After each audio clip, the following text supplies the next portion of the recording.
मैं ये वाजे कर देता हूं, मूली गाजर डोल चिमटे का निशान देकर आप तहरीक इंसाफ को खत्म नहीं कर सके, आप इमरान खान को खत्म नहीं कर सके। आप जो मर्जी कर लें, ये एक रेत की दीवार है, ये रेत की दीवार है। जब वो आएगा और इंशाल्लाह उसने आना है, ये रेत की दीवार रेत के जर्रों में जो है तकसीम हो जाएगी। ये खौफे अवाम से बचने के लिए एक स्कीम है, ये खौफे मेरिट पर इंसाफ से बचने के लिए एक स्कीम है, और ये एक पर्सन स्पेसिफिक की तरमीम है जिसकी जितनी भी मजम्मत की जाए कम है। जिस तरह 17 सीटों वाली जमात ने जाली मैंडेट हासिल करके जिस तरह इस ईवान पर कब्जा किया, उसी तरह उस जाली मैंडेट वाली हुकूमत ने अपने अलाइज के साथ मिलकर इस आइन का जिस तरह कत्ल किया, उसकी जितनी भी मजम्मत की जाए कम है। ये 59 जो अमेंडमेंट्स की गई है, ये सिर्फ शख्सियात को मजबूत करने के लिए की गई हैं। ये 1973 के आइन को मुकम्मल तौर पर खत्म करने के लिए की गई हैं। मैं यहां इनको एक तजवीज़ देता हूं कि ये 59 तरमीम की जरूरत नहीं थी, सिर्फ एक तरमीम की जाती कि हम मिलकर 1973 के आइन को खत्म कर रहे हैं और शख्सियात की ख्वाहिश पर शख्सियात को मजबूत करने के लिए एक नए आइन को मुतारफ कर रहे हैं, जिसमें अदारों को कमजोर किया जाएगा, जिसमें शख्सियात को मजबूत किया जाएगा, जिसमें इस मुल्क की आवाम को कमजोर किया जाएगा, जिसमें जमहूर को कमजोर किया जाएगा। सबसे पहले मैं इस बात पे आता हूं कि यहां सिर्फ शख्सियात को मजबूत नहीं किया, बल्कि यहां तरमीम अपने चैम्बर्स को, अपने चैम्बर्स की वकालत को फरोग देने के लिए भी की गई हैं। पाकिस्तान सुप्रीम कोर्ट को खत्म करके एक सुप्रीम डिस्ट्रिक्ट एंड सेशन जज का जो है मकाम देने पर मैं मुस्लिम लीग और पीपल्स पार्टी को मुबारकबाद पेश करता हूं कि किस तरह इन्होंने इंसाफ का कत्ल किया है। पाकिस्तान की सुप्रीम कोर्ट जो दुनिया में सुप्रीम कोर्ट ऑफ पाकिस्तान के नाम से जानी जाती थी, जिस तरह जाती ख्वाहिशात के लिए उसकी शनाख्त छीनी गई है, इसकी जितनी भी मजम्मत की जाए कम है। यहां पे ये मैं वाजे कर दूं, वजीर कानून को मुकम्मल पता है, दस्तूर में है कि सुप्रीम कोर्ट ऑफ पाकिस्तान एक कॉन्स्टिट्यूशनल कोर्ट है, उसका एक एक जज कॉन्स्टिट्यूशनल जज है। उनकी मौजूदगी में FCCC बनाना सिर्फ इसलिए कि वो लोग जिन्होंने इनके कहने पर इंसाफ देना था उनको आगे लाया जाए, ये लंदन प्लान का एक हिस्सा था। लंदन प्लान में जो कुछ तय किया गया था उसमें सबसे पहले पाकिस्तान तहरीक इंसाफ की हुकूमत के खिलाफ फोर्सिबली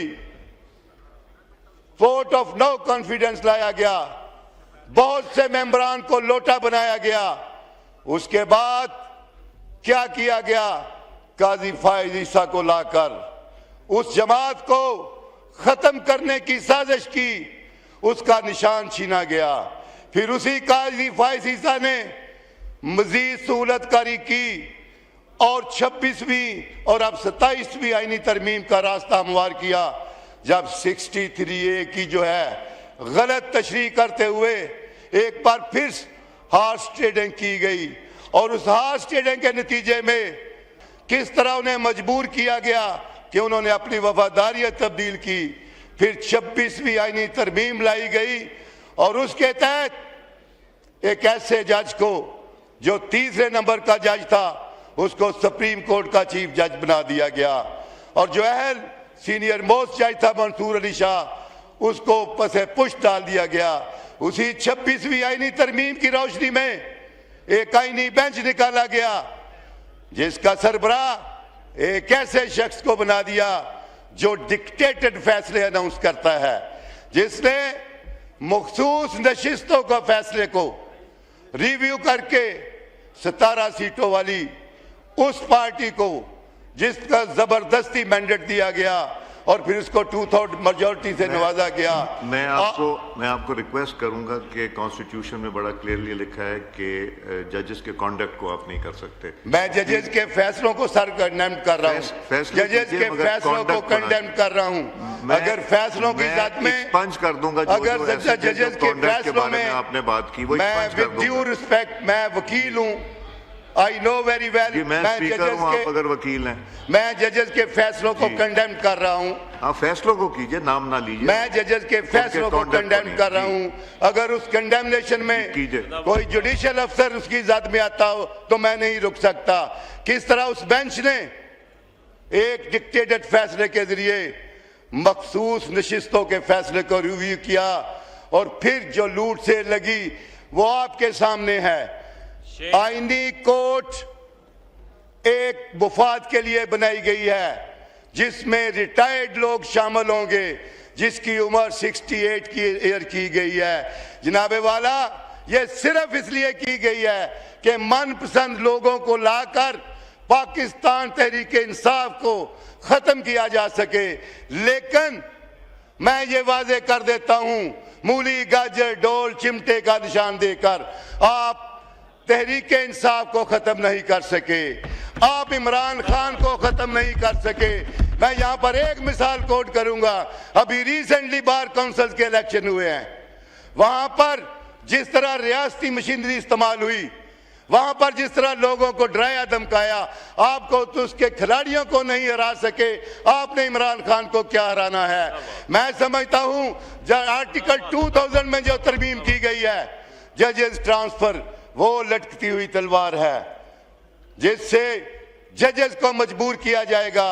वो आजाद मंच जज जो इंसाफ करना चाहते हैं, वो इस्लामाबाद हाई कोर्ट के जज जिन्होंने खत लिखा, वो सुप्रीम कोर्ट के जज जो आज भी इंसाफ कर रहे हैं, उनको कार्नर करने के लिए ये ट्रांसफर का जो ढोंग रचाया गया है, मैं इसकी सख्त मजम्मत करता हूं और इसके साथ साथ इस बात की भी मजम्मत करता हूं कि इस ट्रांसफर की लटकती हुई तलवार से अपने चैम्बर्स की प्रैक्टिस चलाई जाएगी कि अगर इंसाफ ना दिया तो वजीर कानून अपना इख्तियार इस्तेमाल करेंगे और तुम्हें ट्रांसफर कर देंगे।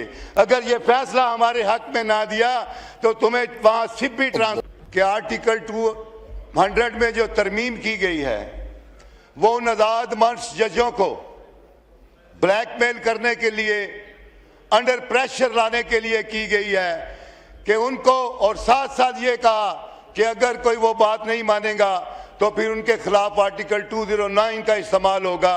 ये तरमीम, मुझे ये बताया जाए कि इस तरमीम से आम पब्लिक को क्या मुफाद है, आम पब्लिक के लिए इस तरमीम में क्या रखा है, इस तरमीम में पाकिस्तान के इस्तेहकाम का क्या इसमें रखा हुआ है।